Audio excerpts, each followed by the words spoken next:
Rashtrawadi Congress party Sharad Pawar गटाच्या वतीने सध्या महाराष्ट्रभर निष्ठावंत संवाद सभा आणि दौऱ्यांचे आयोजन करण्यात आले आहे। त्याच अनुषंगाने नाशिक येथील औरंगाबाद रोडवरील जेजुरकर लॉन्सच्या सभागृहात प्रदेशाध्यक्ष जयंत पाटील यांच्या अध्यक्षतेखाली आणि युवक प्रदेशाध्यक्ष मेहबूब शेख यांच्या प्रमुख उपस्थितीमध्ये निष्ठावंत संवाद सभा आयोजित करण्यात आली होती। सर्वप्रथम राष्ट्रवादी काँग्रेस पार्टी नाशिकच्या वतीने प्रदेशाध्यक्ष जयंत पाटील आणि युवक प्रदेशाध्यक्ष मेहबूब शेख यांचा सत्कार करण्यात आला। नाशिक पुण्यनगरीत स्वागतही करण्यात आले। महिला प्रदेशाध्यक्षा रोहिणी खडसे, खासदार भास्कर बगरे यांचेही स्वागत करण्यात आले। व्यासपीठावर उपस्थित शहर जिल्हाध्यक्ष गजानन नाना शेलार, प्रदेश उपाध्यक्ष गोकुळ पिंगळे, ग्रामीण कार्याध्यक्ष दत्तात्रय पाटील, नाशिक पक्ष निरीक्षक तिरुमला पाटील, युवक प्रदेश सरचिटणीस शादाब सय्यद, नाशिक मुख्य सरचिटणीस मुन्ना अन्सारी, नाशिक महिला अध्यक्षा अनिता दामले, युवक शहराध्यक्ष नितीन बाळा निगळ, विद्यार्थी शहराध्यक्ष भावनेश राऊत, वाहतूक सेल पदाधिकारी नजर शहा, नाशिक मध्य विधानसभा महिला अध्यक्षा अंकिता पारख, कविता पवार, सुरेश दलोड, डॉक्टर युवराज मुठाळ, बाळासाहेब जाधव तसेच नाशिक शहर जिल्ह्यातील सर्व तालुकाध्यक्ष, सर्व फ्रंटल सेलचे अध्यक्ष, प्रदेश पदाधिकारी, जिल्हाध्यक्ष, कार्याध्यक्ष उपस्थित होते। या प्रसंगी प्रास्ताविक आणि स्वागत शहर जिल्हाध्यक्ष गजानन नाना शेलार यांनी केले। आभार मानायचे असेल तर नाशिक जिल्ह्यातले तिन्ही लोकसभा मतदारसंघ आहेत। आमच्या राष्ट्रवादीच्या कार्यकर्त्यांनी, पदाधिकाऱ्यांनी सर्वीकडे प्रामाणिकपणे या ठिकाणी मशाल असेल, वाजेसाहेब असतील, वाजेसाहेबांचं सुद्धा प्रामाणिकपणे काम केलं। भगरे सरांची तर कमान सांभाळली, परंतु या ठिकाणी भगरे सरांना अतिशय तुल्यबळ लढतीमध्ये या ठिकाणी त्यांना सुद्धा निवडून आणलं, कारण प्रामाणिक कार्यकर्ता होता। प्रामाणिकपणे त्या ठिकाणी तालुक्याचे ते काम करत होते आणि ते काम करत असताना या ठिकाणी न्याय देण्याची भूमिका, जे सच्चावन कार्यकर्ते आहेत, प्रामाणिक कार्यकर्ते, अशा माणसाला न्याय मिळाला आणि लोकांनी सुद्धा त्याला दाद दिली, भरभरून मतं दिली। या ठिकाणी आमच्या शोभाताई बच्चाव या नाशिकमधून मालेगाव मतदारसंघामध्ये गेल्या आणि त्या ठिकाणी सुद्धा मालेगावनी भरभरून मतं दिली आणि त्या ठिकाणी त्या सुद्धा खासदार झाल्या। राष्ट्रवादीच्या कार्यकर्त्यांनी असेल, शिवसेना असेल, बीजेपी असेल, यांनी एका जीवानी एका दिलानी या ठिकाणी आघाडीचं काम केलं। त्या आघाडीमध्ये निश्चितपणे या ठिकाणी एक चांगला संदेश देण्याचं काम या जिल्ह्यांनी केलं असं म्हटलं तरी वावगं ठरणार नाही। यापूर्वी या जिल्ह्यांनी 14 आमदार दिले होते पवार साहेबांना, तशाच पद्धतीनं 3 खासदार दिले। पुढच्या काळामध्ये तुमच्या आमच्यावर जबाबदारी आहे का 15 आमदार आपण कसे निवडून देऊ याचा प्रयत्न तुम्हाला आम्हाला करायचा आहे। आणि त्या दृष्टिकोनातून काम करत असताना मी पाटील साहेबांना विनंती करेन, आयत्या वेळेस येणाऱ्या उमेदवारांना जे राष्ट्रवादीशी संलग्न नाही परंतु ते आले तर त्यांच्याबद्दल सुद्धा विचार केला पाहिजे, जे प्रामाणिकपणे पवार साहेबांबरोबर काम करताय। साहेब काही जण सुपाऱ्या घेत आहे, साहेब काही जण असं सुपारी घेत आहे आणि बाहेरच्या उमेदवाराला मध्ये आणण्याचा प्रयत्न करताय, अशी काही लोकांची खंत आहे, कानावर काहीतरी आलेलं आहे। असं न करता पक्षामध्ये जे लोक काम करतात, भले कसा असला तरी आम्ही कार्यकर्ते जीवाचं रान करू, त्या ठिकाणी त्यांना निवडून आणण्याचा प्रयत्न करू, पराकाष्ठा करू। परंतु या ठिकाणी ताकदीनं जसं भगरे सरांना मग या ठिकाणी सर्वांनी निवडून आणलं, तशाच पद्धतीने तिन्ही लोकसभा मतदारसंघाचे उमेदवारांनी ज्या पद्धतीनं निवडून आणलं, तसेच जितक्या आमदार म्हणजे आघाडीचा असो, तिकीट कोणालाही मिळेल, आम्ही ही भानगड करणार नाही। काही विधानसभा अध्यक्ष आणि तालुका अध्यक्ष कोणाची तरी लॉबिंग करतात, मी त्यांना विनंती करेन, लॉबिंग कोणाची करू नका आणि लॉबिंग केलेली तुम्हाला त्यांच्या तिकीट मिळेल असंही समजू नका। पाटील साहेब या ठिकाणी प्रदेशचे, मग महबूब भाई असतील, खडसेताई असतील, या ठिकाणी सर्वे करतात, 3-3, 4-4 सर्वे येतात आणि त्या सर्वेमधून ज्याचं नाव पुढे असेल त्याला न्याय देण्याची भूमिका करतात. म्हणून वशिले लावण्याचा प्रयत्न करू नका, कोणाचाही झेंडा हातात घेऊन पळू नका अशी मी आपल्याला विनंती करीन. या ठिकाणी आपण सर्वजण आलात या मेळाव्याला. मी सर्व तालुका अध्यक्ष, विधानसभा अध्यक्ष, सर्व सेलचे पदाधिकारी, सर्व राष्ट्रवादीवर प्रेम करणारे सर्व कार्यकर्ते यांचं मनापासून स्वागत करतो. पाटील सर्व नेत्यांचं सुद्धा या ठिकाणी स्वागत करतो आणि माझ्या शब्दांना विराम देतो. जय हिंद, जय महाराष्ट्र, जय भीम. त्यानंतर महिला प्रदेशाध्यक्षा रोहिणी खरसे यांनी आपले मनोगत व्यक्त केले. सगळ्यांना विनंती राहील की ह्या भूल तापांना आपण बळी पडू नये. म्हणजे आता तर ह्या लोकसभेच्या निवडणुकीत सगळ्यात जास्त त्यांना जर काय आठवत असेल तर आता आमच्या माता भगिनींना जास्त प्रलोभन देण्याचं काम चालू आहे. म्हणजे गेल्या 10 वर्षामध्ये सगळ्यात जास्त महागाईने असेल किंवा आमच्यावरती महिलांवरचे अत्याचार असतील किंवा महिलांना प्रत्येक ठिकाणी जो त्रास झालेला आहे ना, या त्रासाला वाचा फोडण्याचं काम खरं महिलांनी लोकसभेच्या निवडणुकीत केलंय. कारण आम्हाला घरी सकाळ झाल्यापासून जी चिंता होती, कारण गॅसचे सिलेंडरचे भाव वाढलेले आहेत. म्हणजे चहा करायच्यापासून आम्हाला सकाळपासून सुरुवात होते आमची की महागाई महागाई महागाई, की रात्रीपर्यंत आम्हाला पूर्ण त्रास होतो. त्याच आमच्या सगळ्या समस्यांना वाचा फोडून आम्ही भारतीय जनता पार्टीला उत्तर दिलंय आणि त्याच्यासाठी आता शासन खरं वेगवेगळ्या योजना आणतात. म्हणजे लाडकी बहीण योजना, या योजनेच्या माध्यमातून आता सरकारचा जो उहापोह करण्याचा प्रयत्न करतोय. माझी खरंच सरकारला या निमित्ताने विनंती काय त्यांना सांगणं पण आहे की आमच्या महिलांना म्हणजे 1500 रुपये म्हणजे दिवसाला 50 रुपये आपल्या महिला भगिनींना ते देत आहेत. 50 रुपयामध्ये दिवसाचा उदरनिर्वाह करण्याची तरी आपण करायचं तरी ठरवलं तरी करू शकत नाही.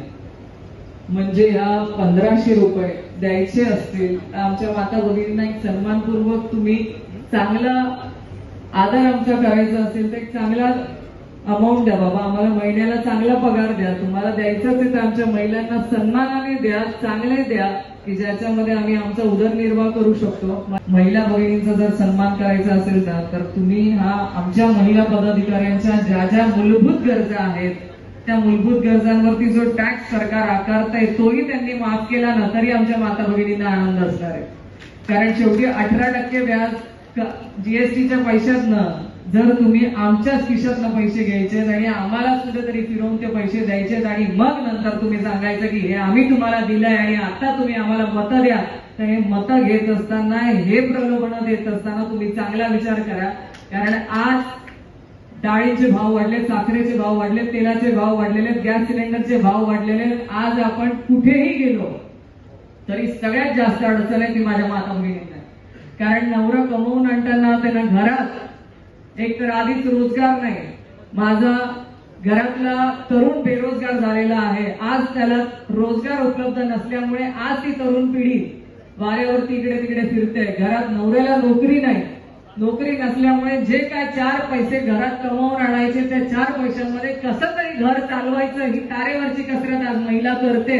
आणि हे करत असताना जे टॅक्स तुम्ही लावताय किंवा ज्या वेगवेगळ्या गोष्टींमधून तुम्ही जी महागाई वाढवून ठेवलेली आहे तर ही आम्ही महिला सगळ्यात जास्त अडचणीमध्ये आज आम्हाला त्रास होतोय. 10 वर्षामध्ये जेवढी महागाई वाढली आहे ना तेवढी कधीच वाढलेली नव्हती.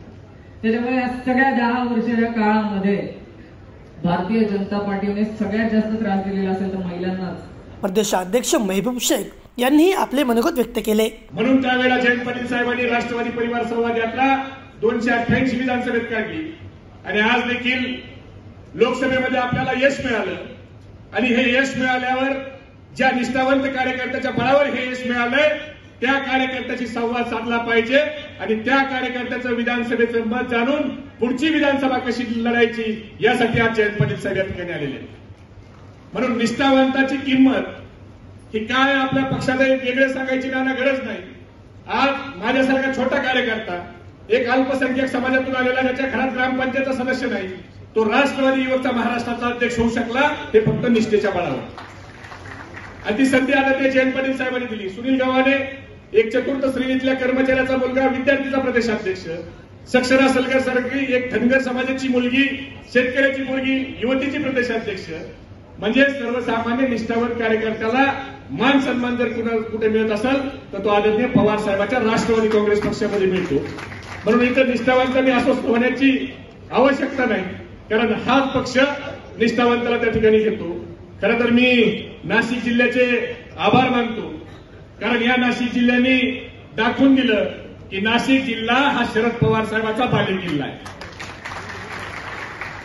दिंडोरीमध्ये शेट्टे साहेब असतील, दत्तू पाटील साहेब असतील, आपण सगळे मंडळी असतील, यांनी भगरे सर सारखा एक सामान्य निष्ठावंत कार्यकर्ता आज देशाच्या संसदेत पाठवून इतिहास जर कोणी केला असेल तो त्या नाशिककरांनी केलाय.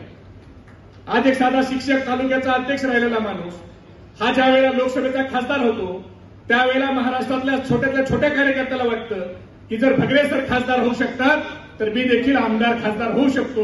ही भावना जागृत करण्याचं काम जर कुणी केलं असेल महाराष्ट्रामध्ये तर तुम्ही 72 नाशिकवाल्या निष्ठावंत कार्यकर्त्यांनी केलं. आज अनेक लोक सोडून गेले, प्रचंड त्रास दिला गेला, आपलं कार्यालय ताब्यात घेतलं. जे राष्ट्रवादी काँग्रेस पक्षाचं कार्यालय होतं तिथं शरद पवार साहेबांच्या लोकांना येऊ दिलं नाही. तिथं गजुनाना असतील, कोंडाजी मामा असतील, हे त्या ठिकाणी भांडण करत होते, पण पोलीस बळासोबत घेऊन आपलं कार्यालय आपल्याला त्या ठिकाणी मिळू दिलं नाही. अजितदादा आले, तिथं कायद्याचा निषेध करताना श्याम हिरेंनी आंदोलन केलं, पुरुषोत्तम कडलकने आंदोलन केलं. ही कार्यकर्ते 5-5, 6-6 तास आरोपीसारखे त्या ठिकाणी पोलीस स्टेशनला बसून ठेवले. एवढा सगळा त्रास दिलेला असताना देखील या जिल्ह्यातल्या कार्यकर्त्यांनी शरद पवार साहेबांवरची निष्ठा कायम ठेवली. हे राष्ट्रवादी काँग्रेस पक्ष कधीही विसरणार नाही. आज अनेक लोक येत आहेत, जात आहेत, पण खरी निष्ठा काय असती ही नाशिककरांना मागच्या निवडणुकीत दाखवून दिली. पण लोकसभेत आपला विजय झालाय, पण हा विजय आपला अंतिम नाही. नाहीतर उमेश आपलं एखाद्यासोबत भांडण झालं आणि भांडण झाल्यावर आपण तावातावानी गेलो, त्याच्या 2 कानामागं मारल्या आणि दुसऱ्या वेळेला तो भेटला की आपला राग कमी होतो. तसं करून जमणार नाही, कारण लोकसभेची निवडणूक हे फक्त व्याज आहे, मुद्दल ही विधानसभेची निवडणूक. कारण पवार साहेबांना फसवणारे गद्दार ह्यांना धडा शिकवायची निवडणूक अजून पुढे. त्यामुळे ज्या गद्दारांनी पवार साहेबांना फसवलं, ज्या गद्दारांनी आपला पक्ष चोरला, ज्या गद्दारांनी आपल्या मताचा अपमान केलाय, त्या सगळ्या गद्दारांना धडा शिकवायची निवडणूक ही पुढची आहे. म्हणून लोकसभा निवडणूक हे फक्त व्याज आहे, मुद्दल अजून बाकी आहे. त्या सगळ्या गद्दारांना आता दाखवायचंय लोकसभा निवडणूक तो झाकी है, विधानसभा अभी बाकी है. आणि या पद्धतीने आपल्याला निष्ठावंत सगळ्या कार्यकर्त्याला काम करावं लागणार आहे. तर मी जयंत पाटील साहेबांना आवर्जून सांगू इच्छितो की साहेब पक्ष फुटला, सगळे आमदार गेले आणि ते आमदार गेल्यावर सगळ्यात जास्त सर्वसामान्य कार्यकर्ते जर कुठं पुढे आले असतील महाराष्ट्रातल्या कोणत्या जिल्ह्यात स्वागताला तर ते नाशिक जिल्ह्यात आले. त्यानंतर नाशिक दौऱ्यावर असलेले प्रदेशाध्यक्ष जयंत पाटील यांनी निष्ठावंत संवाद दौऱ्याची दिशा समजावून सांगत विरोधकांवर चांगलीच तोफ डागली. की महाराष्ट्रातल्या जनतेला आपल्या तिजोरीत किती पैसे आहेत हे माहीत नाही. त्यांना वाटतंय की काय लोकांना कळतंय तिजोरी भरलेली आहे का मोकळी आहे हे यांना माहीत नाही. त्यामुळं आपण पाहिजे त्या घोषणा केल्या की आपलं पचून जाईल, कारण त्यांना माहीत नाही तिजोरीत किती पैसे. आणि त्यामुळं महाराष्ट्रातल्या जनतेच्या डोळ्यात धुळफेक करण्यासाठी नव्या योजना सुरू झालेल्या. भगरे साहेब दिल्लीला निवडून जायच्या आधी कुठलाही भाऊ लाडका नव्हता, कुठलीही बहीण लाडकी नव्हती, कुठला काका चुलत्या पुतण्या ह्यांचा तर विषयच नव्हता. आता लाडकी बायको म्हणून एक योजना आणा.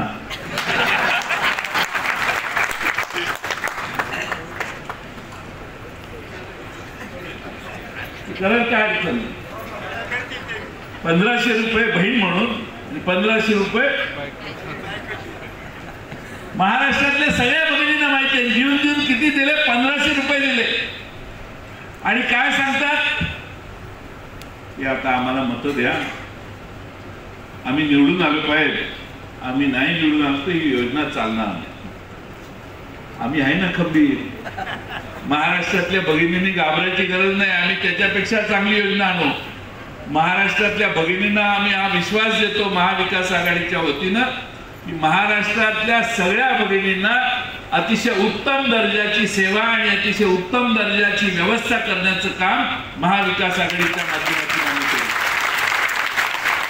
आज आमच्या भगिनी लाईन लावून उभ्या राहिलेल्या आहेत. अरे लाडकी बहीण आहे तर घरात जाऊन द्या ना, कशाला त्यांना लाईनीत उभा करताय. नोटबंदीच्या वेळी देखील लाईन लावायला लावली. आता लाडकी बहिणीला पण लाईन लावायची व्यवस्था तुम्ही करताय. काल एका ठिकाणी प्रवास करतो तो गर्दी कसली आहे तर लाडक्या बहिणीची. अरे जावा ना घरात, यंत्रणा आहे ना तुमची. आणि म्हणून महाविकास आघाडीच्या जाहीरनाम्याबद्दल आज मी काही बोलत नाही,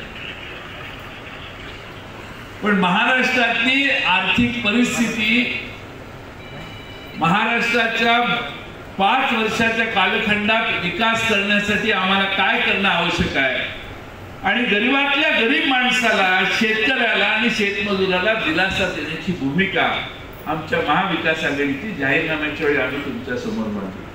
पवार साहेबांनी कुठेही महाराष्ट्रामध्ये आणि देशामध्ये काही चुकीचं करण्याची भावना, चूक करणे, भ्रष्टाचार करणे अशा कोणत्याही पावलाला कधी प्रोत्साहन दिलं नाही. आणि स्वतः शरद पवार साहेबांनी अतिशय उत्तम दर्जाचं काम देशात केलं.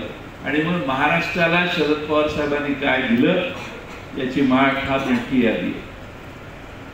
तर तुम्ही गुजरातला काय दिलं याची यादी सांगा. तुम्ही महाराष्ट्रात येऊन महाराष्ट्रातले प्रकल्प घेऊन गेला. महाराष्ट्रातल्या युवकांच्या हाताचं काम हिरावून दिलं. 17 प्रकल्प महाराष्ट्राच्या बाहेर गेले. बेकारी महाराष्ट्राची आमच्या 11% गेली. जेव्हापासून 2014ला गुजरात भारतीय जनता पक्षाचं महाराष्ट्रात राज्य आलं, त्याच्या फक्त 2 वर्षानंतर महाराष्ट्राच्या पुढे गुजरात गेला. तेव्हा जो महाराष्ट्राच्या पुढे गुजरात गेलाय तो अजून आपल्याला त्याला ओव्हरटेक करता आले नाही, पुढे जाता आले नाही. महाराष्ट्राची अधोगती करण्याचं काम या मागच्या 10 वर्षात झालेलं.